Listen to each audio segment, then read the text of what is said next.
What if somebody gets a terrible Google review from somebody they totally pissed off that's unjustified? What do you do? Pick up the phone. Don't be shy. Reach out to that homeowner. Have an honest conversation, because you might find that they're a lot more empathetic, and that through good conversation, good communication, you can repair whatever the issue that was done, and hopefully turn that negative review into somebody that has a positive perception of your business. I think if you're selling information for money, you're sort of going to be disrupted when you get it. Way I help my clients deal with that is I become a real growth partner and a strategist for them. This episode was originally recorded by the Business Success Tips podcast. Clinton James sits down with Paul Sanneman, founder of Contractor Staffing Source, to break down what really drives sustainable growth. This conversation goes far beyond restoration. Whether you run a plumbing, HVAC, roofing, remodeling, or other home service business, this episode is packed with insights to help you scale profitably and strategically. Enjoy the show. Welcome to Business Success Tips, where you learn to make more money in less time and have a lot more fun. I'm your host, Paul Sanneman. I'm founder of Contractor Staffing Source, where contractors build great teams.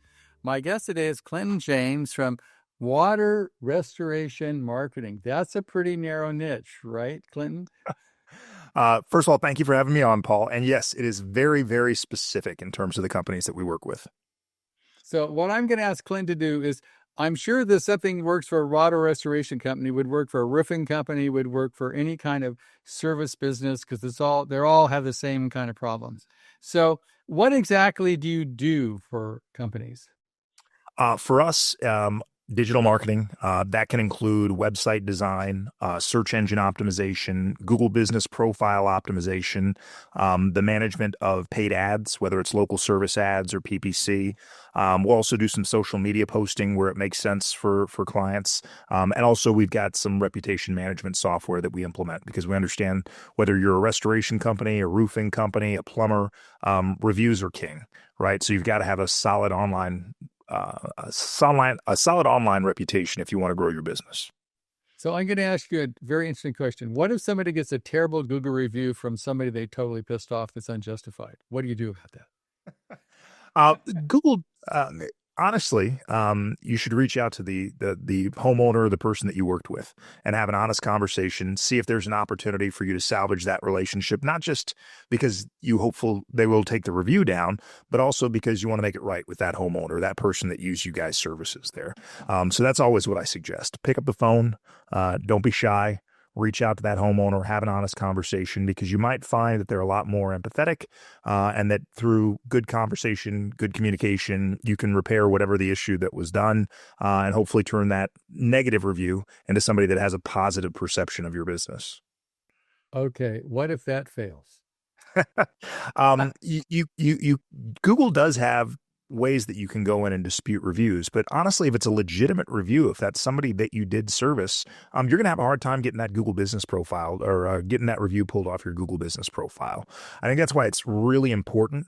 Because anybody in the home service business, you're going to work with hundreds of homeowners and property owners over the course of a year.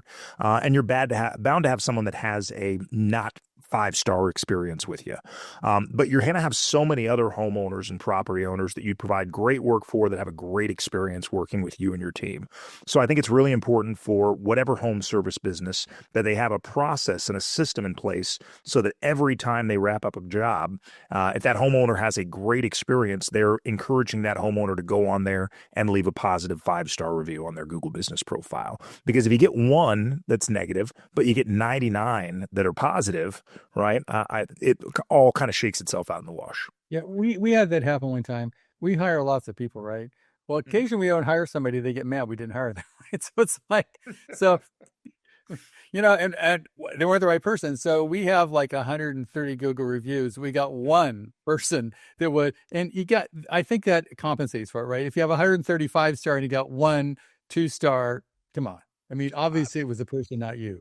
I've read some articles online, Paul, that there is more consumer trust for a business that has a 4.8 or a 4.9 average star rating than a company that has a 5.0 average star rating. You'll find a lot of times, especially when it comes to home service businesses, that potential the prospect that may turn into a client for your business, they're going to go in there and they're going to look at that 1-star review. They're going to see what that homeowner, that property owner said about working with you, and they're going to see the way that you responded to that review. Right. So even if you can't get respond effectively, so you've got to respond to that review, right? 100%. How should you respond to somebody that says, hey, you weren't nice, you weren't on time, you charged too much money, and I'll never use you again, or something like that, right? They were having a bad day. Yeah.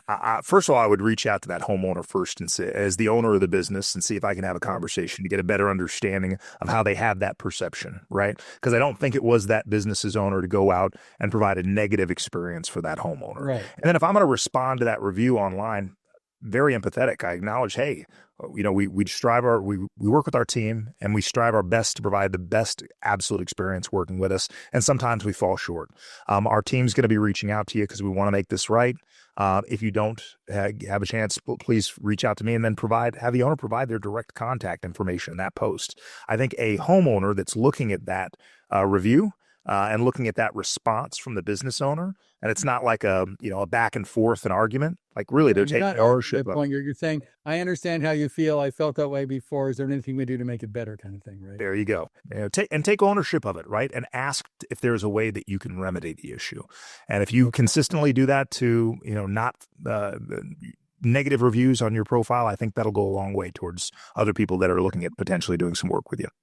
Because I know we have a lot of properties we rent out, and occasionally you just got a person who didn't have a good day, right? It's like it happens. And so, but when we're looking for other properties, if there's like 30 good reviews and one person says it was a terrible place to stay, you go, yeah, right. It must have been them. It wasn't the place, right? Agreed. I like an Airbnb just like everybody else, and you got to read those reviews and take some of the things that people say with a grain of salt. Right. Like that's fine. Okay. So next I'm going to ask you, we're in the age of AI, right? Everybody's going, well, it's not SEO, it's some other word they use. I forgot the new acronym. But how has that changed search, and how do you adapt to it? I mean, because my understanding is AI. The good news, I would say, is AI does a better job of watching videos and actually, gathering information to pick the right person to choose to send to you. The downside is that AI is destroying other businesses. There's a lot of private equity coming into the market, and they're raising the price of everything because they got more cash.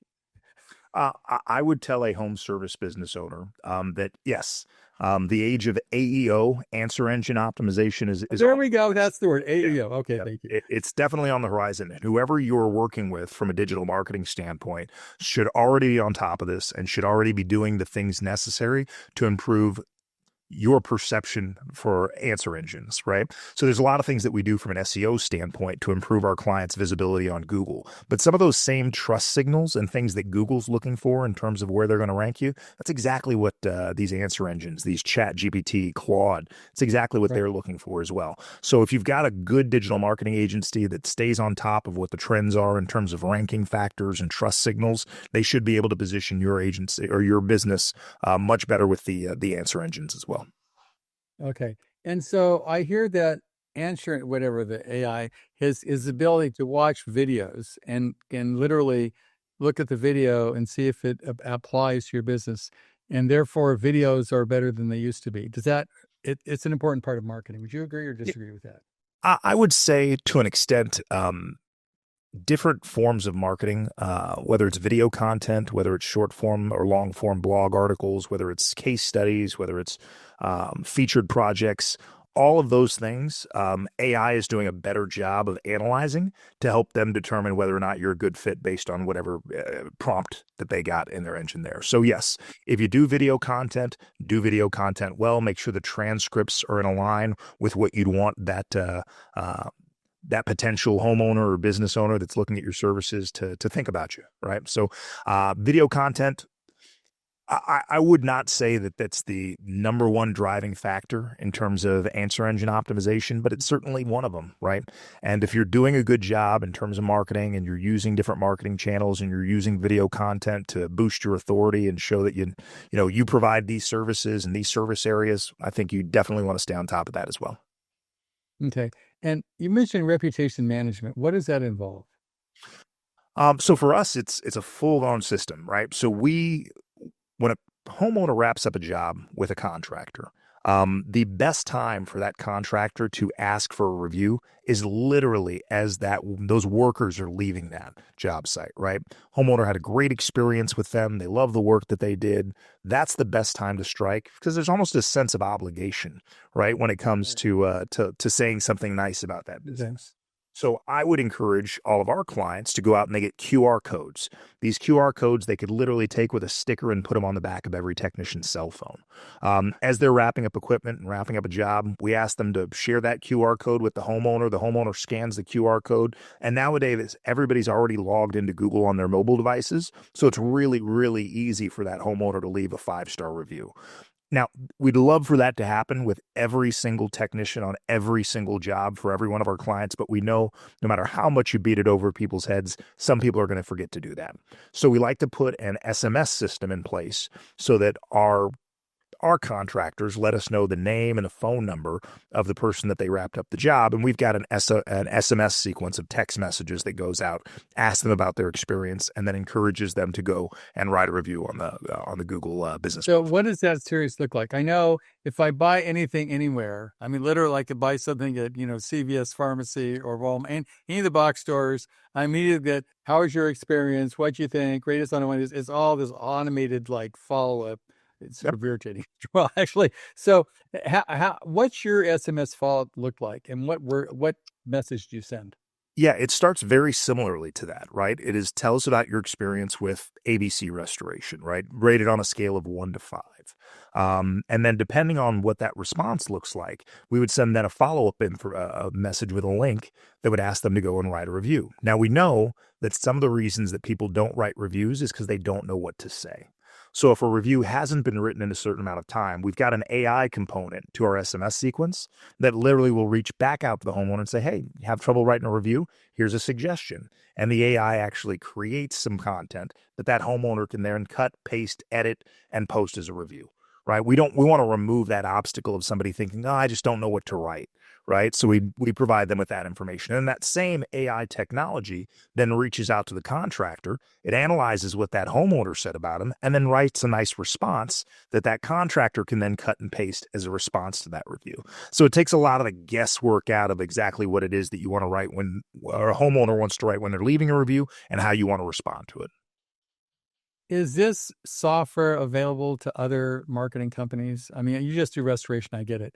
But you could ask whatever company that's doing your marketing to do some kind of, brand management or reputation. Yeah, absolutely. And a lot of the CRMs nowadays, your Service Titan, your Dash, your Albi, they've got reputation management functionality built into the platform. So depending on what CRM they're using, they may not have to spend any additional money. It's just a prompt that they go in and turn on in the platform that says, hey, if this job gets marked as won and completed, then great, go ahead and send out this SMS sequence.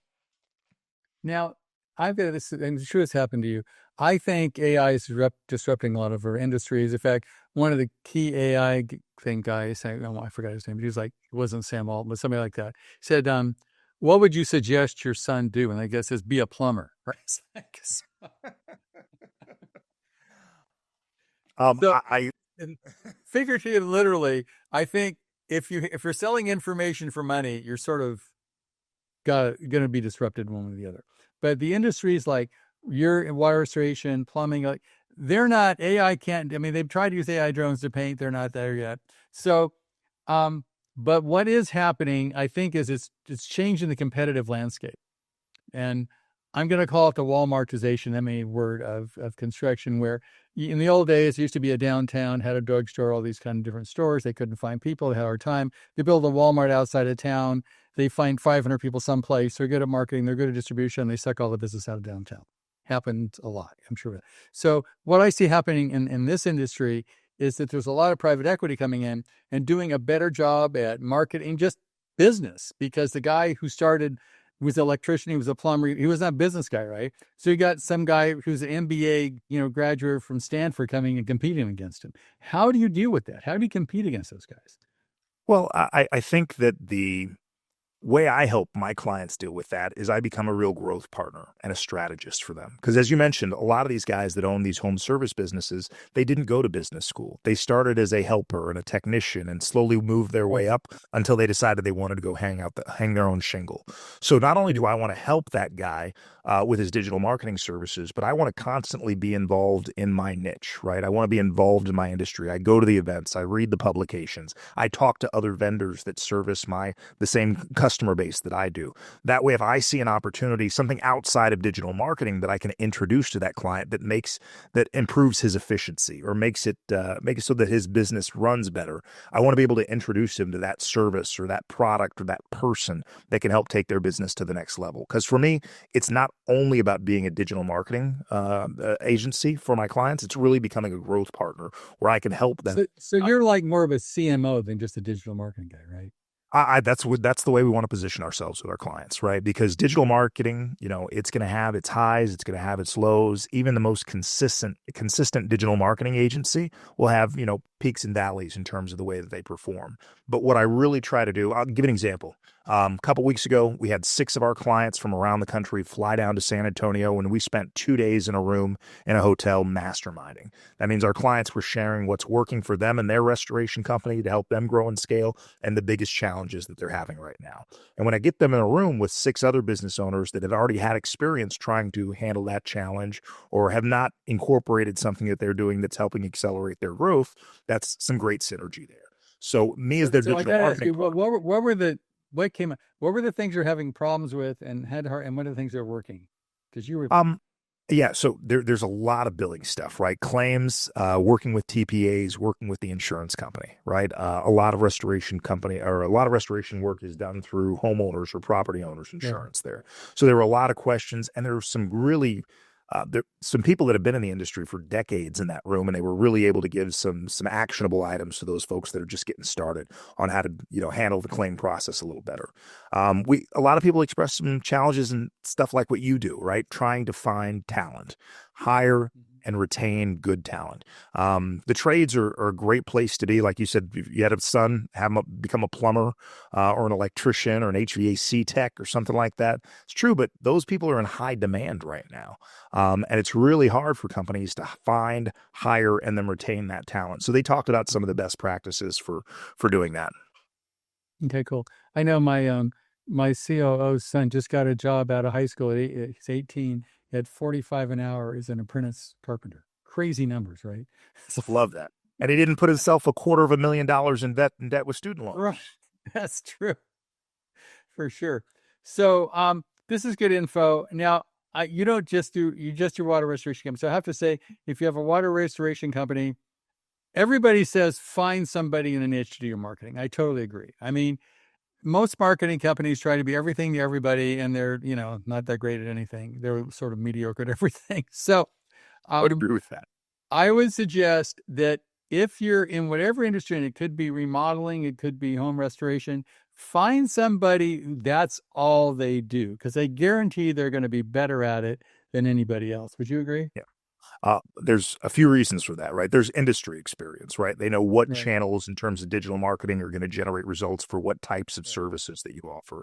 They should also have data. I mean, we've been in the restoration space exclusively for the last 8 years, and we track everything that we do. So we have data and can set the right expectations on budget and things like that when it comes to helping our restoration partners scale.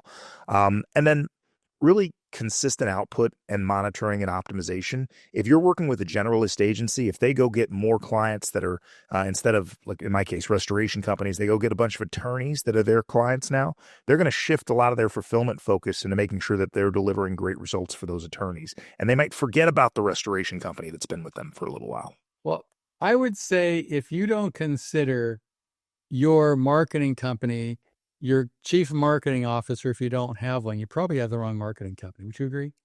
Nowadays you want to find something that's more than a digital marketing agency. You really want to find what I like to refer to us as a growth partner, somebody that's really invested in your industry and can help you not just from a digital marketing standpoint, but everything that you need to successfully scale your business. And that would be classically in the C-suite, it's called chief marketing officer, somebody whose job is make sure that you get more clients or the right kind of clients and they're all profitable.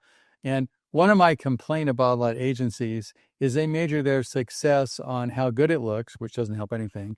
They measure their success on how many numbers you get, which really don't really matter. I mean, I have a zillion followers. Nobody buys anything. I don't care. They should measure their success on the ROI, how much you spend on the agency versus how much it delivers to the bottom line. I think that's the only good metric to use. Would you agree? Well, I think there's a lot of metrics that you should manage, right? A lot of them that you should measure. But I think ultimately you're right. The return on investment. If I put $1 into this vending machine that is a digital marketing agency, how many dollars do I get back? Right. And it should be, my guess is 3 to 5 anyway, is the minimum, right? At a minimum, right? If your customer acquisition cost is significantly higher than 15 to 25% of what you're actually making on that job, it's going to be really hard for you to scale that business. You can't scale that for sure. Yep. Well, my suggestion, if you have a restoration business, give Clinton a call. And if you don't, take some of this good advice because it applies to all businesses, right? Absolutely. Thanks, Clinton. I appreciate you being here. Thanks for having me on, Paul. Thank you for listening to the Restoration Pros Unplugged podcast. If you like what you heard today, be sure to subscribe, share, and also leave us a 5-star review. We'll be back with more interviews and discussions with restoration industry leaders really soon. In the meantime, if you're a restoration company looking to add more high-value water jobs, you can reach me and my team at waterrestorationmarketing.net. Again, that's waterrestorationmarketing.net. I look forward to hearing from you soon.